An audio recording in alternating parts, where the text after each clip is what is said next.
ఫూలే అంబేద్కర్ అధ్యయన వేదిక పక్షాన ఈ కాలానికి అవసరమైన ఒక తాత్విక చర్చను రౌండ్ టేబుల్ సమావేశం ద్వారా పెట్టడం చాలా స్ఫూర్తిదాయకంగా ఉంది. ఇలాంటి కార్యక్రమం చాలా ప్రయోజనవంతమైనది. ప్రజాస్వామిక అట్టడుగు వర్గాల చరిత్రను అందరిలోకి వెళ్ళటానికి గొప్ప అవకాశం ఇది. అంటే సభల మెథడాలజీ, సభలు ఏ విధంగా నిర్వహించాలో మనకి ఫూలే అధ్యయన వేదిక, అంబేద్కర్ అధ్యయన వేదిక నిరంజన్ గారు తెలియజేస్తున్నారు. నేను మా నిరంజన్ సోదరులకు ఈ సందర్భంగా నేను శుభాకాంక్షలు తెలియజేస్తున్నాను. మూర్తీభవించిన జై భీమ్ నినాదంలా ఉంటాడు మా నిరంజన్. అందుకని అతని కార్యాచరణ, అతని కర్తృత్వము, అతని వక్తృత్వము ఆ దిశగా సాగుతుంది. దానికి ఎలాగూ వెనక సంగిశెట్టి అన్న ఉన్నాడు. ఇవాళ ఈ కార్యక్రమంలో కీలకోపన్యాసం చేసినటువంటి, చాలా ప్రామాణికమైన కీలకోపన్యాసం చేశారు హైదరాబాద్ సెంట్రల్ యూనివర్సిటీ ఆచార్యులు, మా సోదరులు ఆచార్య దార్ల వెంకటేశ్వర గారు. వారే చేయాలి. అలాగే చాలా చర్చనీయాంశాలను ఆచార్య కాసిం గారు, అలాగే మేడం రజిత గారు ప్రస్తావించారు. మిత్రులందరూ కూడా వారికి నేను ధన్యవాదాలు. ముఖ్యంగా ఒక గొప్ప చర్చా కార్యక్రమానికి మనందరికీ ఒక స్ఫూర్తిగా మనకు నిలిచినటువంటి ఒక చారిత్రాత్మకమైనటువంటి కృషి చేస్తున్న సంగిశెట్టి శ్రీనివాస్ గారికి నేను ఈ సందర్భంగా ధన్యవాదాలు, శుభాకాంక్షలు తెలియజేస్తున్నాను. మనందరం వారిని అభినందిద్దాం మన చప్పట్ల ద్వారా. ఎందుకంటే విమర్శ అనేది ఆయనే చెప్తాడు, థ్యాంక్లెస్ జాబ్. ఎప్పుడైనా ఒక పాట రాస్తే, ఒక కవిత రాస్తే తక్షణ ఇమేజ్ వస్తుంది, సోడాబుడ్డి ఉద్రేకం లాగా. కానీ విమర్శ రాస్తే, భాగ్యరెడ్డి వర్మ గురించి రాస్తే పెద్దగా స్పందన ఉండదు. ఎందుకంటే నా గురించి కవిత్వం రాస్తే నేను మిత్రులందరికీ పోస్ట్ చేసుకుంటా, పంపిస్తా, అందరూ లైకులు కొడతారు. భాగ్యరెడ్డి వర్మ గురించి ఎవరు చేయాలి? అంటే తన వ్యక్తిగత ఇమేజ్ కోసం సంగిశెట్టి అన్న కోరుకోవడం లేదు. శాశ్వతమైన జాతి యొక్క కీర్తి కోసం, విముక్తి కోసం తహతహలాడుతున్నాడు. కాలానికి దాన్ని పరిచయం చేస్తున్నాడు. అందుకు నేను సంగిశెట్టి అన్నని మా అందరికీ స్ఫూర్తి. ఇందాక నిరంజన్ చెప్పాడు, నేను నా కార్యాచరణ ఏ దిశగా సాగాలో నేను సంగిశెట్టి అన్న రచనలో చదివి నేను మార్చుకున్నాను నా కార్యాచరణను నేను ఎప్పుడూ చెప్పగలను. అది ఒక స్ఫూర్తి నాకు. కాబట్టి అలా తాను 2.5 దశాబ్దాలుగా నిరంతరం ఎప్పుడు తింటున్నాడు, ఎప్పుడు పడుకుంటున్నాడు, ఎప్పుడు ఏం చేస్తున్నాడు కాకుండా ప్రతి క్షణాన్ని జాతి విముక్తి కోసం, జాతి తాత్విక చైతన్యాన్ని వారిలో రగిలించడం కోసం తన జీవితాన్ని ధారపోస్తున్నాడు సంగిశెట్టి అన్న. ఇక్కడ ఇవాళ ఆయన ఉన్నా లేకపోయినా ఇదే మాట చెప్పాలి. అది చాలా కీలకం. మనము చరిత్రకెక్కదగ్గ వాళ్ళమే అని సురవరం ప్రతాపరెడ్డి మాట అన్న కోట్ చేస్తూ ఉంటాడు.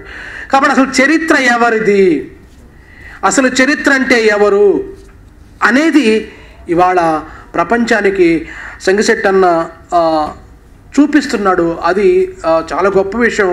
అది శాఖోపశాఖలుగా మరింత జరగాల్సినటువంటి అవసరము ఉంది, ఆ కృషి.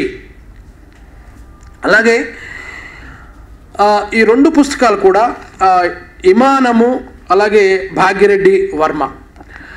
27లో భాగ్యరెడ్డి వర్మ గురించి వచ్చినటువంటి ఒక బులెటిన్ ఎవరికీ తెలియదు, దాన్ని ప్రస్తావించాడు సంగిశెట్టి అన్న ఈ పుస్తకంలో. అలాగే అసలు దళిత చైతన్యానికి దారులు వేసిన నేల తెలంగాణ అని మనం చెప్పొచ్చు. ఈ మాట నేను విజయవాడలో చెప్పాను, ఇక్కడ చెప్తాను, నాకేం భయం లేదు, వాస్తవాలు మాట్లాడుకోవాలి. అంటే ఇక్కడ భాగ్యరెడ్డి వర్మ అంబేద్కర్ కంటే ముందు ఆది హిందూ ఉద్యమం ద్వారా ఒక అద్భుతమైన చైతన్యానికి దారులు వేస్తే అది ఆది గుజరాత్, అది ఆది ద్రావిడ, అది ఆది కర్ణాటక ఉద్యమాలకు హైదరాబాద్ కేంద్ర బిందువైంది. కాబట్టి భాగ్యరెడ్డి వర్మ గురించి professor Swaruparani central university research చేశారు హిస్టరీ డిపార్ట్మెంట్లో. ఆవిడ దగ్గర నుంచి చాలామంది రాశారు. జగన్ రెడ్డి గారు చాలా విషయాలు చెప్పాడు. కానీ వాటిల్లో లేని అంశాలని, వాటిల్లో లేని భాగ్యరెడ్డి వర్మ స్ఫూర్తిదాయకమైన అడుగుజాడల్ని తడిమాడు ఈ పుస్తకంలో. శైలి కూడా చాలా పాఠక విధేయంగా ఉంటుంది. చరిత్ర కానీ విమర్శ కానీ పాఠక విధేయమైన శైలిలో రాయాలి. నా ఇష్టం వచ్చినట్టు నేను పొయిటిక్గా వ్యంగ్యంగా రాస్తే చదవరు, దానివల్ల ప్రయోజనం లేదు. అలా చాలా పాఠక విధేయంగా, రీడర్ ఫ్రెండ్లీగా సంగిశెట్టి అన్న రాస్తాడు ఈ పుస్తకం. నేను ఇంకా అనేక అంశాలు దీంట్లో ఉన్నాయి. అలాగే ఈ ఇమానం పుస్తకం కూడా ఇంగిలం లాగానే చాలా ఈ జాతి చరిత్రకు దారులు చూపిన వాళ్ళు, అంబేద్కర్ చైతన్యాన్ని ప్రజల్లోకి తీసుకెళ్ళిన వాళ్ళు 30వ దశకం నుంచి ఎవరెవరు ఉన్నారు. ఒక నందనార్ హరిశ్చంద్రుడు రోజు అంబేద్కర్ ఆఫీస్కి వెళ్ళి అంబేద్కర్ ఫోటోకు దండ వేస్తే అందరూ ఆశ్చర్యపోయారు. ఈయనెవరయ్యా నా ఫోటోకు దండ వేస్తున్నాడు, అసలు ఎవరితను? ఆయన ఉద్యోగి, ఢిల్లీలో రోజు వెళ్ళటం అంబేద్కర్ ఆఫీస్కి, అక్కడ దండ వేయటం నందనార్ హరిశ్చంద్రుడు పని ఇది. చూస్తే అంబేద్కర్ ఆశ్చర్యపోతే అప్పుడు ఆయన తీసుకొచ్చాడు 44లో మొట్టమొదటిసారిగా నందనార్ హరిశ్చంద్రుడు తీసుకొచ్చాడు బాబాసాహెబ్ అంబేద్కర్ని. ఆ నందనార్ హరిశ్చంద్రుడు, ఈలి వాడవల్లి అలాంటి మొదటి తరం దళిత చరిత్రకారుల, ముఖ్యంగా అంబేద్కరిస్టుల గురించి ఇవాళ రాస్తున్నాడు. అంటే ఇవాళ అంబేద్కర్ చైతన్యాన్ని ముందుకు తీసుకెళ్ళటమే ఇదని నేను భావిస్తున్నాను. అదే ఇవాళ మనం చూస్తున్నాము. ఇవాళ భూత వైద్యాన్ని సర్టిఫికేట్ కోర్సుగా, ఇవాళ మనుస్మృతిని పాఠ్యాంశంగా పెట్టేటువంటి దుర్మార్గమైన వాతావరణాన్ని చూస్తున్నాం మనం. నా చూపులతోనే అందరూ నాగరికతను అధ్యయనం చేయాలి, నా రహస్య ఎజెండానే వాచకం కింద చెదలులా జ్ఞాన మందిరాల్లో విస్తరించాలి, హేతువును చంపి కాలం చెల్లిన పురాతన తత్వాన్ని తరగతి గది సాక్షిగా బతికించాలి, అసమ సమాజ విషనీతిని భావి భారత పౌరుల నరాల్లోకి నిశ్శబ్దంగా దట్టించాలి, ప్రసిద్ధ సత్యాలను ప్రణాళికాబద్ధంగా చెరిపివేసి అస్మదీయుల ఘనతంత్రాలు ఒల్లించిన కుటిల పుటలను చరిత్రకు అతికించాలి. ఇవాళ కుటిల పుటలను చరిత్రకు అతికిస్తున్నారు. వీటిని తునాతునకలు చేసి, వీటిని నాశనం చేసి అసలైన చరిత్ర పుటలను భారతదేశ చరిత్రకు మనం ఆ జీవితాలని ఎక్కించవలసినటువంటి అవసరం ఉంది. బాలగోపాలు ఏది గొప్ప సాహిత్యము అని చెప్తే ఆయన ఒక ఇంటర్వ్యూలో ఖాళీలను పూరించటమే సాహిత్యం అన్నాడు బాలగోపాలు. అలాగే శివసాగరు 90 ఏళ్ళు ఒక గొప్ప మాట చెప్పాడు. బాబాసాహెబ్ అంబేద్కర్ ఏమన్నాడంటే, ఎప్పుడైనా నా జాతి జనులే సోషలిస్టు సమాజాన్ని నిర్మించే శక్తి నా జాతి జనులకు మాత్రమే ఉన్నది అని బాబాసాహెబ్ అంబేద్కర్ నిర్ధారించాడు. అలాగే శివసాగర్ చాలా కీలకమైన మాట చెప్పాడు 90 ఏళ్ళలో ఏకలవ్యలో. తెలుగు సాహిత్యంలో కొన్ని ఖాళీలు మిగిలిపోయాయి, ఆ ఖాళీలను భర్తీ చేసే సత్తా చారిత్రకంగా ఒక్క దళిత బహుజనులకు మాత్రమే ఉన్నది అని చెప్పాడు శివసాగర్. చాలా కీలకమైన మాట. కాబట్టి ఆ ఖాళీలను భర్తీ చేయటం, పునర్మూల్యాంకనం చేయటం, మన సంస్కృతిని ఎలుగెత్తి చాటడం అనేది ఇవాళ ప్రాణవాయువంత అవసరం. నా జాతి రక్తనాళాలలో చరిత్ర సంస్కృతి ఉంది అని సుధాకర్ అన్నాడు. నా గొంతులో నా కడుపులో పడ్డాకే కదా అక్షరం అగ్ని పునీత అయిందని పైడి తెరేష్ బాబు అన్నాడు. దూడ తోళ్ల మీద మహాకావ్యాలు రాస్తాము అని నగేష్ బాబు అన్నాడు. ఆ స్ఫూర్తిని ఇవాళ మనం కొనసాగించాల్సినటువంటి అవసరము ఉంది. బోయి భీమన్న జాతీయోద్యమం జరిగేటప్పుడు జాతీయోద్యమ కవులందరూ కూడా భారతదేశ వైదిక, పౌరాణిక, సాంస్కృతిక, చారిత్రక ఔన్నత్యాన్ని చాటి చెబుతున్నారు. జాతీయోద్యమంలో కలోనియల్ నాయకుడు చెయ్యాలి, వేరే వాళ్ళు పాలించేటప్పుడు నా దేశం గొప్పదని చెప్పాలి. బోయి భీమన్ ఏమన్నాడంటే అప్పుడే, అరే బాబు దాన్ని తిప్పికొట్టాడు. ఈ భారతదేశ పౌరాణిక, చారిత్రక, సాంస్కృతిక వారసత్వం హరిజనులదే అన్నాడు. చాలా కీలకం ఈ మాట. ఈ భారతదేశ చారిత్రక, పౌరాణిక ఔన్నత్యం హరిజనులదే, ఇక తిరుగులేదు. ఆ మాట చెప్పేశాడు జాతీయోద్యమం వాళ్ళకి. తిప్పికొట్టాడు జాతీయోద్యమ లిటరేచర్ మొత్తాన్ని. మీరేదైతే సంస్కృతి అంటున్నారో ఆ సంస్కృతికి మూలం తల్లి వేరు మేమని బోయి వేమన్న జాతీయోద్యమ సందర్భంలో ఒక పుస్తకానికి ముందు మాట రాస్తూ ఆ మాట చెప్పాడు. ఇవాళ ఆ మాట కూడా మనం గుర్తుపెట్టుకోవాలి. ఈ భారతదేశ చారిత్రక, పౌరాణిక, సాంస్కృతిక, సాహిత్యానికి వారసులు హరిజనులు అన్న మాట చాలా కీలకం. దాన్ని బోయి వేమన్న అన్న మాట దాన్ని మనం గుర్తుపెట్టుకోవాల్సినటువంటి అవసరము ఉంది.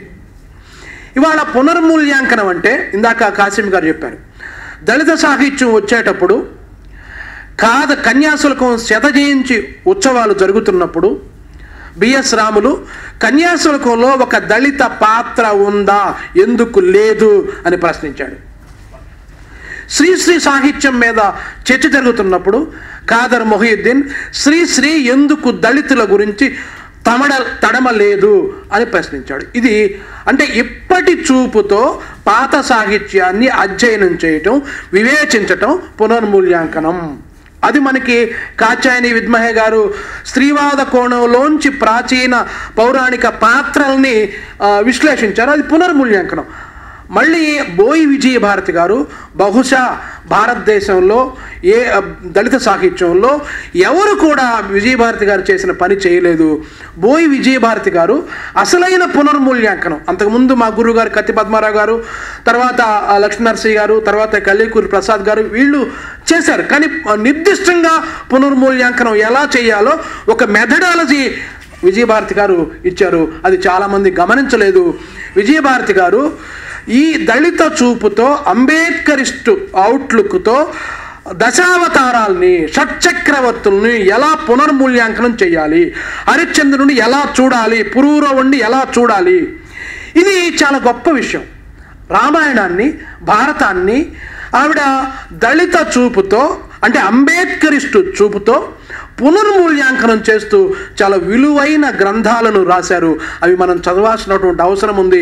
బహుశా ఆ ప్రయత్నం మిగతా భారతీయ భాషల్లో జరగలేదు అని నాకు అనిపిస్తుంది, నేను చదువుకున్న కొద్దిపాటి జ్ఞానంతో. మరాఠీ కవులు చేయలేదు అది, ఆ రకమైన క్రిటిసిజం. ఇవాళ సంగశెట్టి అన్న ఆ రకమైనటువంటి పునర్మూల్యాంకనానికి ఒక దారి చూపుతున్నాడు తన పుస్తకాల ద్వారా. అది తెలంగాణ దళితోద్యమ చరిత్ర కావచ్చు, అది విమానం కావచ్చు, అది తెలంగాణకే పరిమితం కాల. నిజమైన చరిత్రకారుడు పరిధులకు ఉండవు.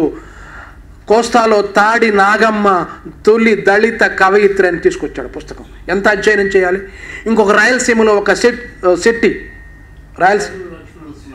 నరసింహ చెట్టి గురించి రాశారు. అలా ఒక గద్దెల జోసెఫ్ గురించి, ఒక దావీదు, వీళ్ళ ముంచి వచ్చినాయి 2-3 వ్యాసాలు. కానీ ఇంకా వాటిని గురించి వెలుగులోకి తీయటం. దీంట్లో చాలామంది కవులు, మనం పేరు వినని కవులు ఉన్నారు.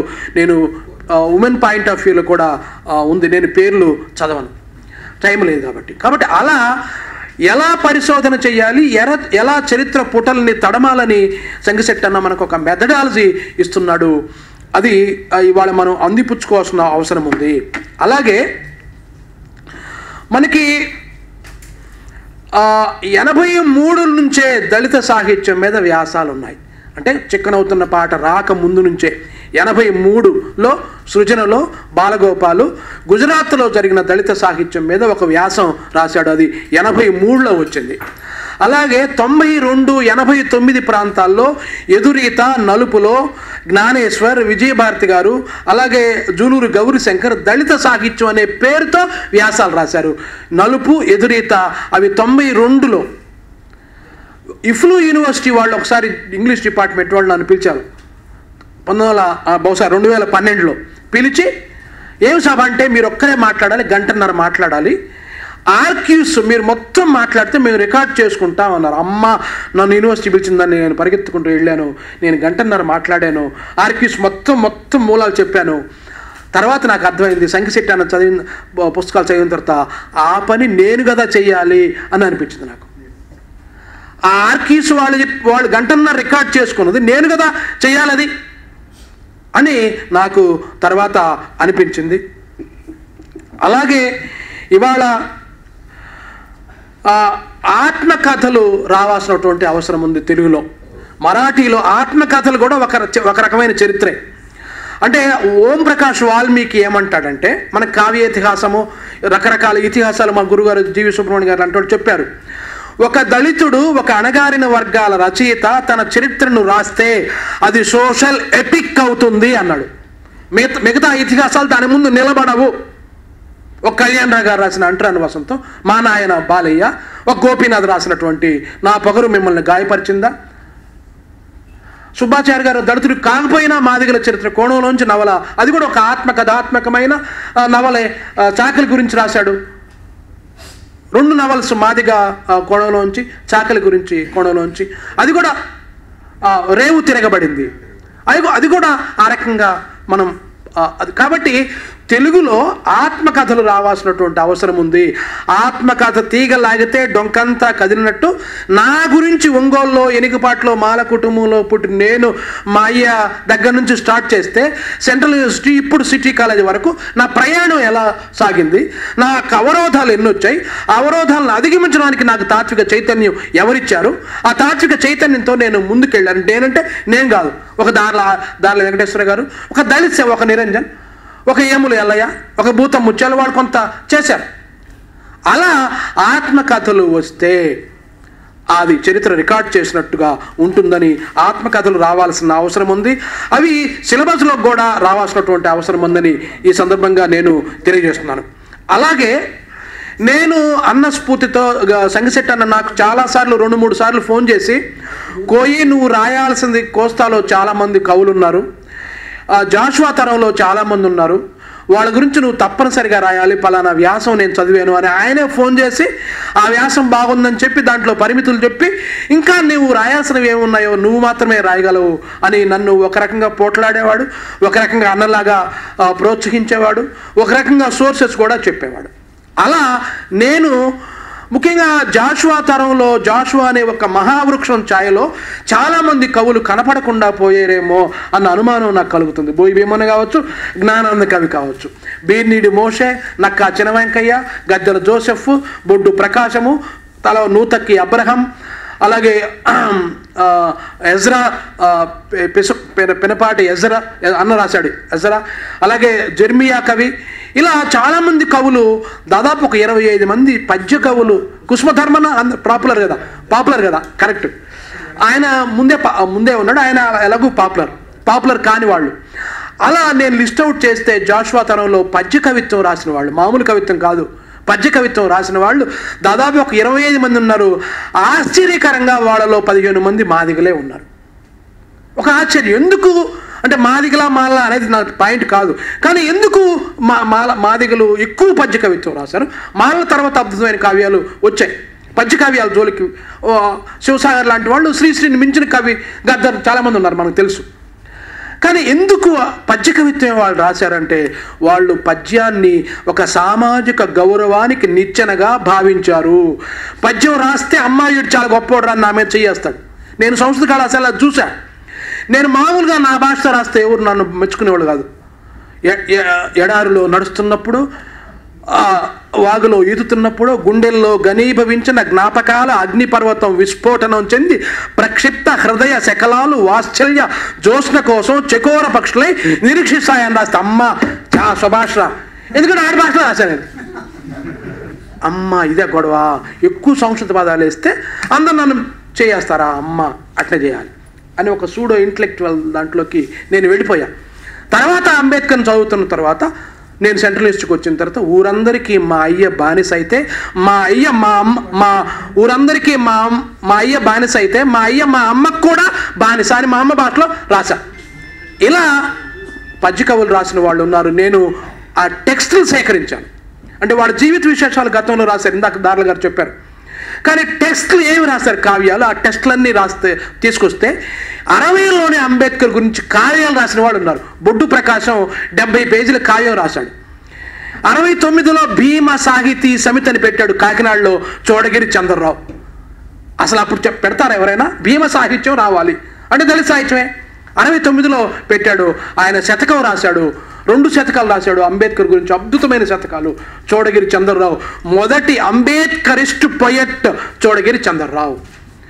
56లో అంబేద్కర్ మహాపరినిర్యాణం తర్వాత మొట్టమొదట స్మృతి కవిత్వం రాసింది చోడగిరి చంద్రరావు. ఏం రాశాడు?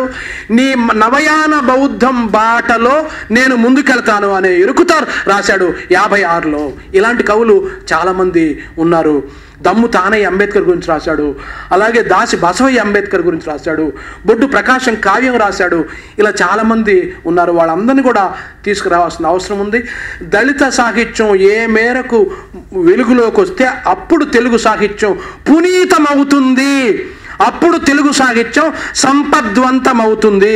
అణగారిన వర్గాల చరిత్ర, అణగారిన వర్గాల సాహిత్యం ఏ మేరకు వెలుగులోకి వస్తుందో అప్పుడే ఆ చరిత్ర సంపద్వంతం, ఆ సాహిత్యం సంపద్వంతం అని తెలియజేస్తూ ఈ 4 మాటలు చెప్పడానికి నాకు అవకాశం ఇచ్చినటువంటి ఫూలే అంబేద్కర్ వేదిక మిత్రులకు, అలాగే ముఖ్యంగా సంగిశెట్టి అన్నకు నేను ఈ సందర్భంగా ధన్యవాదాలు తెలియజేస్తున్నాను. Thank you. జై భీమ్.